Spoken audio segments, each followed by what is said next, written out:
C'était une matinée comme les autres à Saint-Amand-les-Collines, un petit village blotti au creux des collines poussiéreuses de Provence, où le temps semblait avancer avec des sandales usées et où la vie tenait en équilibre entre les prières, la terre sèche et des miracles que presque personne ne voyait. Les coqs avaient salué l'aube de leur chant rauque bien avant que le soleil ne dore les sommets, mais quelque chose dans l'air était différent ce jour-là. Un calme excessif, un silence trop profond, comme si le vent lui-même retenait sa respiration. Dans une petite maison de campagne aux murs de pierre et aux toits d'ardoise, une bâtisse humble dont les pierres portaient les cicatrices du temps, vivait Chloé, une fillette de 9 ans à peine. Elle était menue comme une branche de sarment, avec des yeux noirs et brillants, des yeux de celle qui a appris à attendre, même quand il n'y a rien à espérer.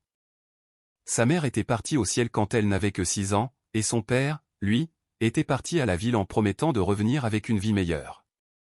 Mais tout le village savait que les promesses, une fois qu'elles quittent la quiétude des collines pour le tumulte des grandes cités, se délitent souvent comme un morceau de pain dur dans l'eau chaude. Chloé vivait donc avec son grand-père, Papy Marcel, un homme à la peau tannée par des décennies de soleil provençal et aux mains que les années avaient rendues tremblantes. Ils gagnaient leur maigre pitance en vendant des balais en bois et fibres végétales qu'ils confectionnaient avec une patience d'artisan, et parfois, ils réparaient les toits des voisins, mais ses forces l'abandonnaient peu à peu. Malgré la pauvreté qui imprégnait chaque recoin de leur modeste demeure, une lumière inextinguible brillait en Chloé. Chaque matin, avant de prendre le chemin de l'école de village, elle passait par la vieille église, poussant la lourde porte en bois qui grinçait toujours, comme une plainte contre le passage du temps. La fillette déposait alors sur le petit autel latéral une offrande minuscule, un pétale de fleurs sauvages, un bout de baguette qu'elle avait mis de côté, un caillou blanc et lisse trouvé sur le sentier. Ce n'était jamais grand-chose, mais c'était toujours quelque chose qui venait d'elle. Elle ne demandait jamais de jouets, ni d'argent. Elle murmurait seulement, d'une voix à peine audible, « Prenez soin de mon papy, s'il vous plaît, Vierge Marie, et si vous pouvez, envoyez-nous la pluie bientôt. » Le père Michel, le curé du village, un homme dont la bonté se lisait dans les rides au coin de ses yeux, la voyait souvent entrer, pieds nus dans ses sandalettes, avec sa jupe délavée et sa petite tresse maladroitement nouée, et il souriait. « Dieu écoute les petits avec plus de force, mon enfant, lui disait-il parfois. Et elle répondait toujours la même chose, avec une foi désarmante, « Je crois que la Vierge Marie écoute surtout quand on lui parle gentiment. » Ce jour-là, tandis qu'elle arrangeait délicatement un pétale de bougainvillier rose devant la statue de la Vierge, Chloé sentit une présence étrange, comme si quelqu'un l'observait depuis la pénombre du fond de l'église. Elle tourna la tête lentement, sans un bruit. Et c'est alors qu'elle la vit. Assise sur le dernier banc, voûtée, enveloppée dans un grand châle gris qui balayait presque le sol en pierre, une femme aux yeux sombres et humides semblait contenir toutes les histoires et toutes les peines du monde. C'était une vagabonde. Personne ne savait d'où elle venait, car à Saint-Amand-les-Collines, tout le monde connaissait tout le monde, même ceux qui préféraient rester dans l'ombre. Or, cette femme n'était pas d'ici. Ses pieds étaient nus, sa peau marquée par la poussière des routes, ses mains aussi fines que des branches mortes. Chloé la contempla longuement, non pas avec peur, mais avec une immense curiosité. La femme leva les yeux et lui offrit un sourire minuscule, teinté de tristesse, mais si doux que les épaules de la fillette se détendirent aussitôt. « Avez-vous faim » demanda Chloé sans réfléchir, sa voix résonnant doucement dans le silence sacré. La femme la regarda comme si cette simple question était le plus précieux des cadeaux. « Un petit peu, mon enfant. Mais j'ai surtout soif. » Chloé ouvrit son vieux sac en toile. À l'intérieur, il n'y avait qu'un morceau de baguette que son grand-père lui avait gardé pour son déjeuner et une petite bouteille d'eau, tiède mais propre. Elle s'approcha à petits pas et lui tendit les deux. « Prenez. C'est tout ce que j'ai pour aujourd'hui. » La femme prit le pain avec une délicatesse infinie, comme s'il s'agissait d'une relique, et but à la bouteille sans en laisser tomber une seule goutte. « Merci, ma petite, dit-elle d'une voix douce, presque musicale. Dieu voit ce que tu donnes, même si personne d'autre ne le voit. » Chloé rougit. Ce n'est pas grand-chose. Ce qui est donné avec amour n'est jamais peu de choses, répondit la femme en lui touchant la tête du bout des doigts. Lorsque Chloé quitta l'église, un vent léger se leva, soulevant sa petite tresse et faisant danser les flammes des cierges sur l'autel sans les éteindre. Elle ne le remarqua pas, trop pressée d'arriver à l'école avant que la cloche ne sonne, les mains encore tièdes du contact de cette femme inconnue.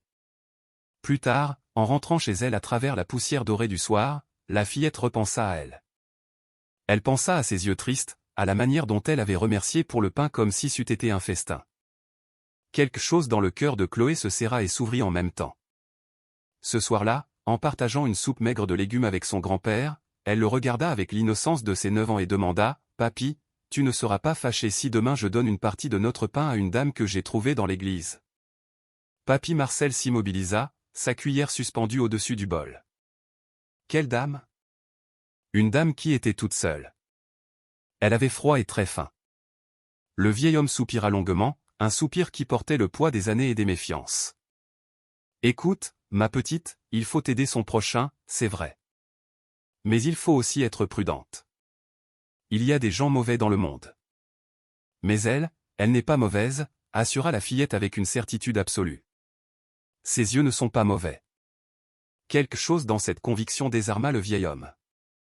Il hocha la tête, fatigué mais confiant. Bon.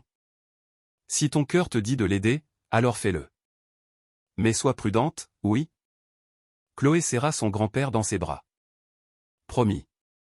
Le lendemain matin, bien avant que le soleil ne déploie ses premiers rayons derrière les collines, Chloé prépara en secret un petit paquet, un morceau de baguette enveloppé dans une serviette propre, une fleur blanche cueillie au bord du chemin et sa bouteille d'eau. Elle courut vers l'église, le cœur battant, presque excitée à l'idée de ce nouveau partage. Mais en arrivant, la vagabonde n'était plus sur le banc du fond. Il n'y avait qu'un cierge allumé que personne ne se souvenait d'avoir vu là, et un léger parfum de fleurs qui ne poussait pas dans la région à cette saison. « Madame » murmura Chloé. « Je vous ai apporté du pain. » Le silence l'enveloppa comme un immense châle. Sans savoir pourquoi, la fillette sentit que quelque chose venait de commencer. Quelque chose qui changerait à jamais la manière dont Saint-Amand-les-Collines se souviendrait de cette matinée tiède où une enfant avait décidé de partager le peu qu'elle avait. Le jour suivant, alors que le soleil commençait à peine à peindre d'or les toits d'ardoise de Saint-Amand-les-Collines, Chloé retourna à l'église avec son petit paquet de pain soigneusement enveloppé. Elle marchait vite, presque en courant, comme si elle craignait que la femme ne s'en aille de nouveau avant son arrivée. L'air était vif, plus frais que la normale pour cette période de l'année, et le silence qui pesait sur le chemin semblait plus lourd que d'habitude. Elle poussa la porte du temple, qui s'ouvrit avec son gémissement familier de vieux bois. À l'intérieur, la lumière était tamisée. Les cierges brûlaient encore, et l'air était imprégné de cet étrange parfum de fleurs fraîches qui n'avait pas fleuri en Provence depuis des mois. La fillette resta immobile un instant, scrutant la pénombre, espérant voir la silhouette de la vagabonde réapparaître sur le banc du fond. Rien. Seulement l'écho doux de sa propre respiration. « Madame » chuchota-t-elle à nouveau. « Je vous ai apporté du pain. » Elle fit quelques pas de plus, s'approchant de l'autel latéral où elle laissait toujours ses petites offrandes à la Vierge. Cependant, quelque chose l'arrêta. Sur le banc exact où la femme avait été assise la veille, il y avait un objet minuscule, une petite branche sèche, mais à son extrémité, fleurissait incroyablement un pétale blanc, fragile et lumineux, comme s'il était né au cœur de la nuit. Chloé regarda de nouveau autour d'elle. « Elle est là » murmura-t-elle avec une certaine timidité. Personne ne répondit. Elle s'approcha de la branchette, la toucha délicatement et sentit un léger picotement lui parcourir les doigts. Était-ce son imagination ou autre chose? Son cœur se remplit d'une sensation de chaleur, semblable à un soulagement. Peut-être qu'elle reviendra plus tard, pensa-t-elle. Elle déposa donc le pain et la bouteille d'eau sur le banc, ajouta la fleur blanche qu'elle avait apportée et, avant de sortir, dit à voix basse dans le vide, « Si elle revient, dites-lui que je la cherche. » L'école, ce jour-là, lui parut différente. Les enfants couraient et criaient comme toujours, soulevant la poussière dans la cour. Mais Chloé était ailleurs, le regard perdu vers la colline, imaginant la vagabonde marchant seule, pieds nus, le ventre vide. Pendant la classe, mademoiselle Valérie, son institutrice, lui toucha l'épaule. « Chloé, tout va bien, ma petite ?» « Oui, mademoiselle. »« Je pensais juste. »« À ton grand-père ?» La fillette secoua la tête en jouant avec le bout de sa tresse. « À quelqu'un. »« Qui a besoin de mon aide ?» L'institutrice fronça les sourcils, intriguée, mais n'insista pas. Elle savait qu'il y avait chez les enfants des profondeurs que les adultes ne sondaient plus, des choses qui ne s'expliquaient pas, mais se ressentaient. Quand la cloche sonna la fin de la journée, Chloé partit en courant, comme si elle devait rattraper un secret avant qu'il ne s'échappe. Elle arriva à l'église au moment où le ciel commençait à se couvrir de nuages. Et cette fois, La femme était là, assise sur le même banc, le châle couvrant presque tout son corps, le regard fixé sur l'autel comme si c'était son unique foyer. « Madame !» s'exclama la fillette, soulagée. La femme leva la tête et sourit, un sourire si doux qu'il semblait fait de lumière et de fatigue. « Me voilà, mon enfant. Je t'ai vu entrer ce matin, mais tu étais si pressé que je n'ai pas voulu t'effrayer. Je vous avais laissé du pain. Vous l'avez mangé ? Oui, répondit la femme. Ton pain est plus doux que tous les autres. Chloé rougit et baissa les yeux. La femme lui fit signe de s'asseoir à côté d'elle. La fillette obéit sans aucune crainte. Quelque chose dans la présence de cette femme la rassurait, une sorte de chaleur qui n'avait rien à voir avec le feu. Et d'où venez-vous ? Demanda Chloé avec l'innocence de son âge. La femme leva les yeux vers la voûte de l'église. De très loin, mon enfant. D'un lieu où les peines sèchent comme le linge au soleil. Vous êtes seul ? On n'est jamais seul quand on marche avec la foi, répondit la femme. Et dans sa voix, il y avait une musique légère, impossible à décrire. Chloé l'observa avec attention. Elle remarqua que ses mains, bien que sales et fines, émettaient une sorte de faible lueur, comme si la lumière des cierges se reflétait sur sa peau sans vraiment la toucher. Avant qu'elle ne puisse dire quoi que ce soit, la femme lui prit les mains. « Pourquoi m'aides-tu, petite ?» Chloé réfléchit un instant. « Parce que personne d'autre ne le fait. Et parce que j'aime quand les gens sourient. » La femme ferma les yeux, un air de gratitude sur son visage. « Ton cœur est une rivière limpide, mon enfant. Et les rivières limpides trouvent toujours la mer. » La fillette ne comprit pas tout, mais elle sourit quand même. En sortant de l'église, le vent se leva de nouveau, cette fois plus fort, plus frais. Les feuilles des platanes se mirent à danser comme si un vieil esprit passait entre elles. Chloé rentra chez elle, le sac en toile vide, mais le cœur plein. De la fenêtre de la maison, son grand-père la vit arriver. « Tu l'as retrouvée ? » « Oui, papy, répondit-elle en accrochant son sac. Elle avait encore faim. Papy Marcel hocha la tête, mais son visage trahissait une certaine inquiétude. « Fais attention, ma petite. Parfois, les gens ne sont pas ce qu'ils paraissent. Elle, si. Elle est bonne. » Le grand-père la fixa. « Et comment le sais-tu, Chloé ?» Elle posa une main sur sa poitrine. « Parce qu'ici, je n'ai pas peur. » Le vieil homme soupira. « Fais confiance à ton cœur, mais écoute aussi ta tête. » La fillette eut un petit rire. « Ma tête ne sait pas autant de choses que mon cœur, papy. » Les jours suivants, Chloé apporta chaque matin de la nourriture à la femme. Parfois du pain, parfois un fruit, parfois juste de l'eau ou une fleur arrachée au chemin. La femme la recevait toujours avec une gratitude immense, comme si chaque geste était un miracle. Mais le plus étrange, c'était ce que seule Chloé voyait. Les voisins, en passant devant l'église, juraient que la fillette était seule, parlant à voix basse, comme si elle conversait avec un être invisible. Certains murmuraient, « Pauvre petite, sa mère lui manque. Elle s'invente des amis. Le chagrin fait faire des choses bizarres. » Mais Chloé ne s'en souciait pas. Elle la voyait, elle l'entendait, elle sentait sa présence chaude et rassurante. Un midi, alors que la fillette arrangeait le morceau de baguette sur la serviette propre, la vagabonde prit son visage entre ses mains et lui dit, « N'aie jamais peur de donner, mon enfant. Ce que tu donnes avec ton âme te revient multiplié. » Multiplié ? Comment ? La femme se contenta de sourire. « Tu verras. » À cet instant, une fleur blanche tomba du haut de la voûte, alors qu'il n'y avait ni vent ni fleur à proximité. Elle atterrit précisément sur le pain. La fillette ouvrit de grands yeux, émerveillée. La femme baissa le regard, presque gênée d'avoir été découverte. Et Chloé, avec un doux pressentiment qu'elle ne savait expliquer, murmura, « Madame, vous n'êtes pas comme les autres, n'est-ce pas ?» La femme ne répondit pas, mais ses yeux. Ses yeux brillèrent comme s'ils contenaient un ciel tout entier. Les semaines continuèrent de s'écouler à Saint-Amand-les-Collines, et avec elles commencèrent à se produire des choses que personne ne parvenait à expliquer avec des mots simples.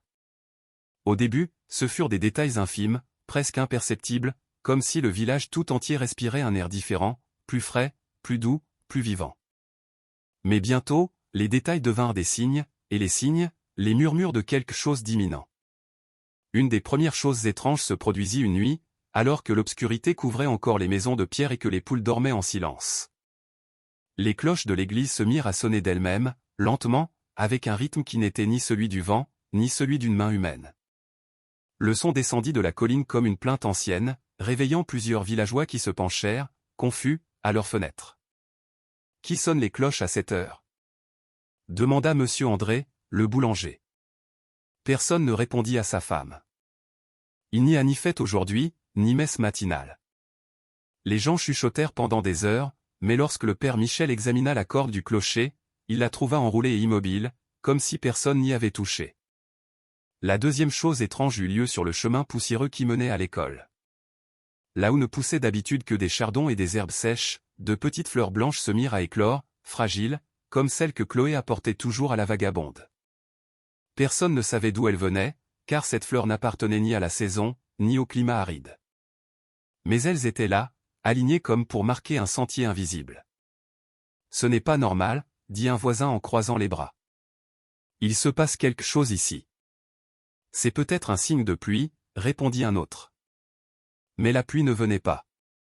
La seule chose qui venait, c'était ce vent doux, ce même vent qui se levait chaque fois que Chloé entrait dans l'église. Pendant ce temps, la relation entre la fillette et la vagabonde devint si profonde qu'elle semblait avoir partagé toute une vie ensemble. Chaque matin, Chloé apportait du pain, un fruit, une fleur ou simplement sa compagnie. La femme la regardait avec une tendresse qui n'était pas faite de misère ni de faim, mais de quelque chose de plus grand, de plus éternel. Parfois, « Mon enfant », lui dit-elle un jour en lui caressant la joue, « ceux qui ont le moins sont ceux qui offrent le plus. Vous aussi, vous donnez des choses ?» demanda la fillette. « Plus que tu ne l'imagines. » Chloé ne comprit pas tout à fait, mais elle ne posa pas plus de questions. Elle savait que les paroles de la femme étaient comme des graines, elles mettaient du temps à germer, mais une fois qu'elle le faisait, elles changeaient tout autour d'elle. Cependant, alors que leurs liens se renforçaient, l'inquiétude grandissait parmi les villageois. Ils ne voyaient pas la femme. Ils voyaient Chloé parler toute seule, sourire dans le vide, tendre son pain à l'air, arranger des fleurs sur un banc vide.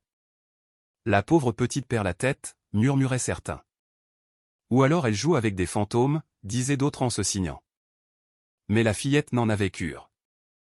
Elle voyait la femme aussi clairement qu'elle voyait le soleil. Un après-midi, alors que le soleil se couchait derrière la colline, Chloé apporta un morceau de baguette encore tiède que son grand-père avait gardé pour le petit déjeuner du lendemain. Papy Marcel n'avait plus la force de se rendre souvent au marché, et le pain était presque un luxe, mais malgré tout, la fillette l'avait partagé en deux, cachant la meilleure moitié dans son sac.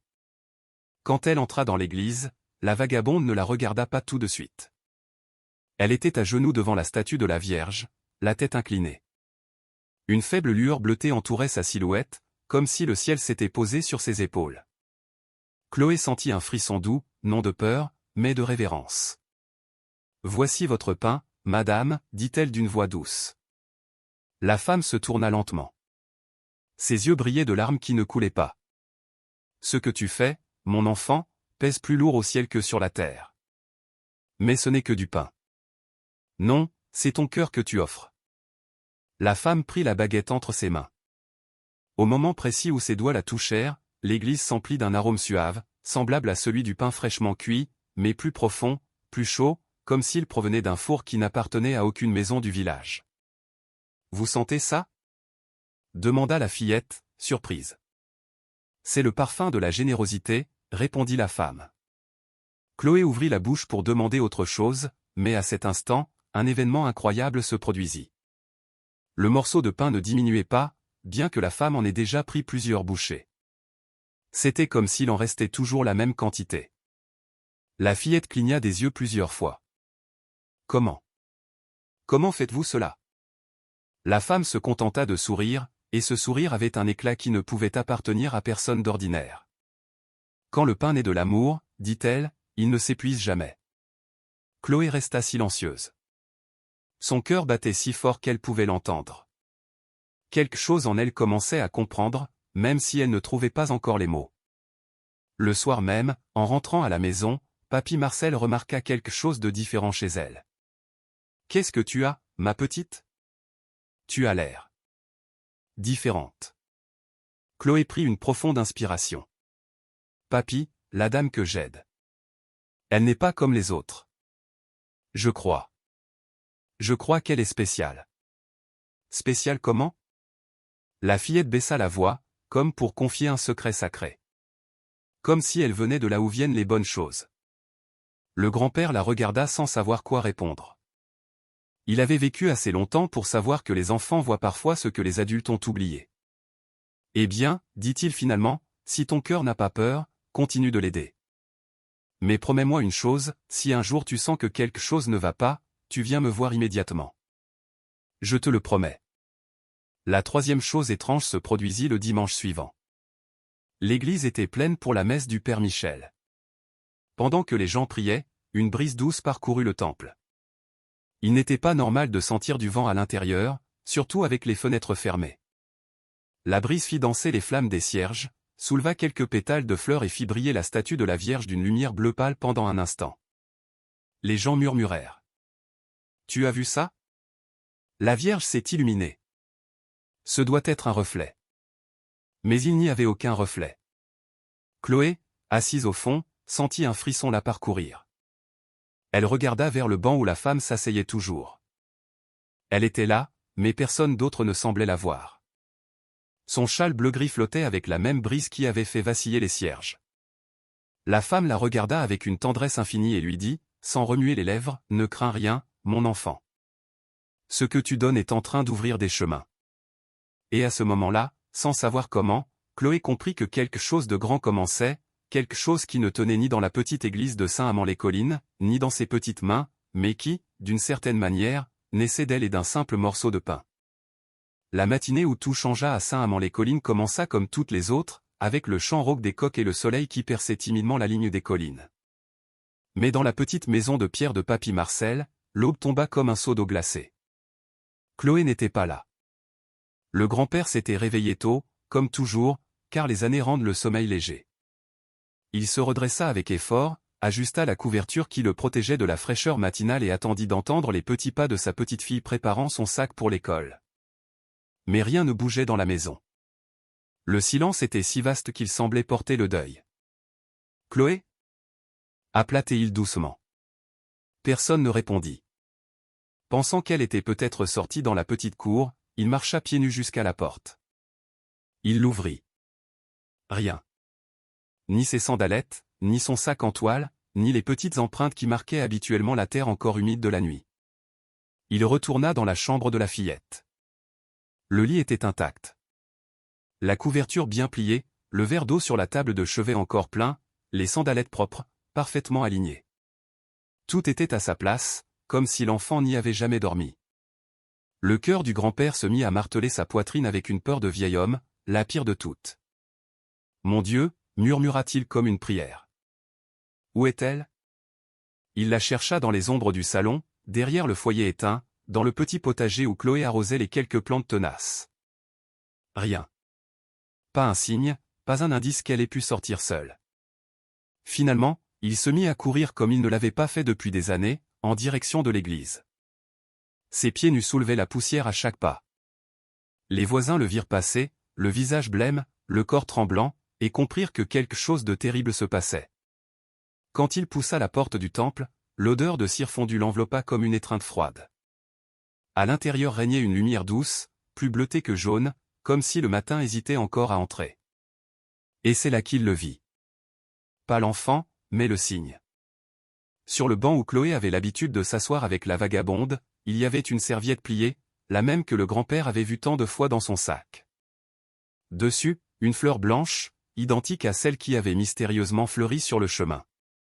Et à côté de la fleur, quelque chose qui lui glaça le sang, un ruban bleu ciel, celui qui retenait la petite tresse de Chloé. Non. Non, non, murmura-t-il en tombant à genoux. Le père Michel, arrivé tôt pour préparer l'autel, s'approcha, alarmé. Que se passe-t-il, Marcel? Le vieil homme ne pouvait pas parler. Il se contentait de montrer le ruban, la serviette, la fleur. Le prêtre les prit avec précaution et fronça les sourcils. Où est Chloé? Je ne sais pas, parvint à dire le grand-père entre deux sanglots. Elle n'est pas à la maison. Elle n'a laissé aucune trace. Le lit est intact, père. Elle n'est plus là. Le silence secoua l'église. Un instant, même les flammes des cierges semblèrent s'immobiliser. Il faut la chercher, décida le prêtre. Il faut prévenir le village. En peu de temps, Saint-Amand-les-Collines tout entier devint un tourbillon de voix, de pas et de prières brisées. Les hommes se dispersèrent sur les chemins de terre, certains vers le ruisseau asséché, d'autres vers les collines. Les femmes préparèrent des bouteilles d'eau, de vieilles lanternes, et organisèrent des groupes pour fouiller chaque recoin du village. Mais le plus troublant était que personne n'avait vu la fillette sortir. Je balayais mon seuil à 5 heures, dit Madame Marie. La porte de leur maison était fermée. J'ai entendu les coqs bien avant l'aube, ajouta un autre. Personne n'est passé dans la rue. Aucun chien n'a aboyé, dit un troisième. Si la petite était sortie, mes chiens l'auraient saluée. C'était comme si Chloé s'était évanouie, comme si le vent l'avait emportée sans faire le moindre bruit. Papy Marcel, incapable de marcher si loin, resta assis sur le dernier banc de l'église, le ruban bleu entre ses mains. Il regardait la statue de la Vierge avec un désespoir qui déchirait l'âme. « Sainte Mère, murmura-t-il, je ne vous demande pas de grands miracles, juste de me la ramener. Ne serait-ce qu'un instant. Ramenez-la moi. » Ses yeux s'emplirent de larmes, mais elles ne coulaient pas. C'était comme si même ses pleurs attendaient quelque chose. Dehors, le temps se mit à changer de façon inattendue. Les nuages couvrirent le ciel, mais sans menace. Une brise fraîche parcourut le village, agitant les feuilles sèches, comme si quelqu'un d'invisible marchait dans les ruelles. « Vous sentez » demanda une vieille femme.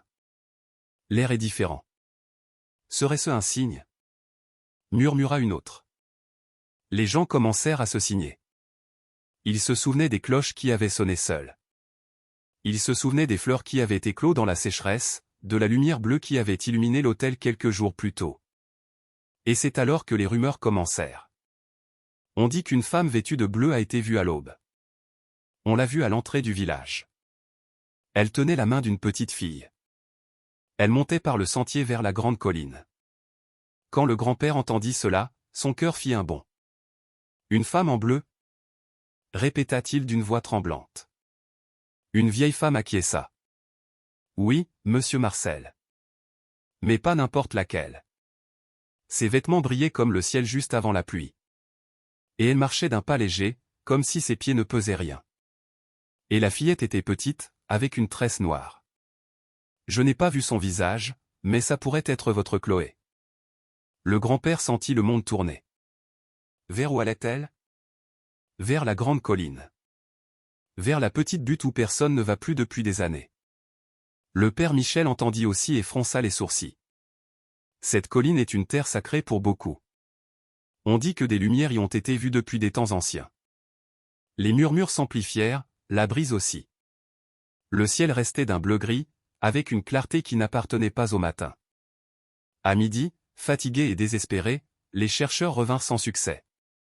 Personne n'avait trouvé la moindre trace de l'enfant. Pas d'empreinte sur la colline, pas de marque de pas dans la poussière, rien. Seulement un silence profond, trop profond. Le grand-père sentit son cœur se briser en deux. « Où es-tu, ma petite » chuchotait-il encore et encore. L'église se vida peu à peu tandis que le désespoir grandissait. Chloé, la fillette qui partageait son pain avec une femme que personne d'autre ne voyait, avait disparu. Et pourtant, dans l'air, persistait cette brise fraîche et douce qui avait accompagné la vagabonde depuis son arrivée. Un air qui n'appartenait pas à la chaleur de la Provence. Un air qui semblait dire « N'ayez pas peur ». Personne ne comprenait ce qui se passait. Mais quelque chose de grand, de sacré, était sur le point de se révéler. La nuit tomba sur Saint-Amand-les-Collines comme un lourd manteau, mais personne ne dormait. Les femmes restaient rassemblées sur la place du village, des bougies allumées à la main. Les hommes parcouraient les alentours avec des lanternes, et les enfants, assis sur le parvis de l'église, priaient de leur petite voix tremblante. Jamais le petit village n'avait été si uni, jamais il ne s'était senti si fragile. À l'intérieur du temple, Papy Marcel ne bougeait pas du banc où il avait passé presque toute la journée. Le ruban bleu de Chloé était toujours entre ses doigts, maintenant froissé, humide de sueur et de larmes qui ne finissaient jamais de couler. Face à lui, la statue de la Vierge, éclairée par les cierges, semblait l'observer avec une douceur ancienne, comme si elle comprenait chaque battement de sa douleur. « Sainte Mère, murmurait le grand-père d'une voix brisée, je ne vous demande pas d'explication, juste de me rendre ma petite. Si elle est perdue, guidez-la. Si elle est blessée, guérissez-la. Et si elle est avec vous, laissez-moi la voir, ne serait-ce qu'un instant. » Le père Michel s'approcha et posa une couverture sur ses épaules. « Dieu entend, Marcel. Ne perdez pas la foi. » « Je ne l'ai pas perdue, père. Mais le cœur d'un vieil homme ne peut pas supporter tant de choses. » Le prêtre baissa la tête. Parfois, les miracles commencent dans le silence le plus dur. Dehors, le vent se leva de nouveau. Un vent froid, étrange, impossible pour cette saison chaude. Il s'infiltra par les fentes de la porte, fit trembler les flammes des cierges et souleva légèrement les tentures de l'autel. Quelque chose dans ce courant d'air avait un rythme, une cadence, comme si quelqu'un d'invisible marchait dans l'allée centrale. Et c'est alors que la première chose se produisit. Les cloches se mirent à sonner. Une fois, 2 fois, 3 fois. Lentement, profondément, comme si des mains invisibles tiraient sur les cordes depuis le haut du clocher. Ceux qui étaient dehors coururent vers le temple. Ça recommence. Les cloches bougent toutes seules. Les hommes se signèrent. Les femmes se mirent à pleurer. Les enfants se serrèrent les uns contre les autres. Papy Marcel se leva d'un bond, mu par une force qui n'était pas la sienne. « Chloé !» cria-t-il d'une voix rauque. Mais la fillette ne répondit pas. Seules les cloches, le vent, et une lumière qui commençait à poindre. La deuxième chose se produisit un instant plus tard. De l'autel, une douce lumière bleue commença à se répandre, comme si la statue de la Vierge irradiait la couleur de son manteau. Ce n'était pas la lumière d'une bougie ni d'une lampe. Elle était plus pure, plus propre, presque palpable, comme une soie lumineuse dans l'air. Les gens tombèrent à genoux. C'est elle. La Vierge. Sainte Mère, protégez-nous. La lumière devint plus grande, plus intense, mais elle ne blessait pas les yeux. Elle semblait envelopper tout le monde, réchauffant les cœurs comme une étreinte oubliée. Papy Marcel, tremblant de tous ses membres, fit 2 pas en avant.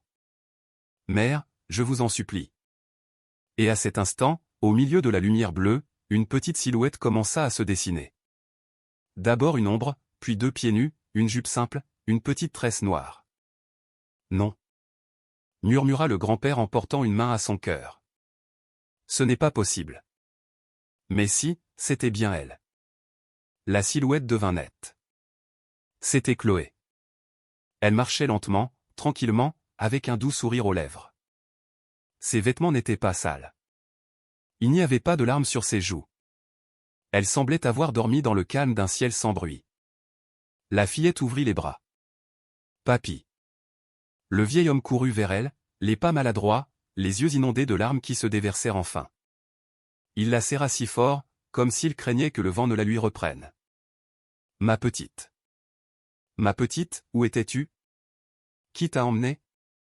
Tu vas bien? On ne t'a pas fait de mal? » Chloé appuya sa tête sur son épaule. « Je vais bien, papy.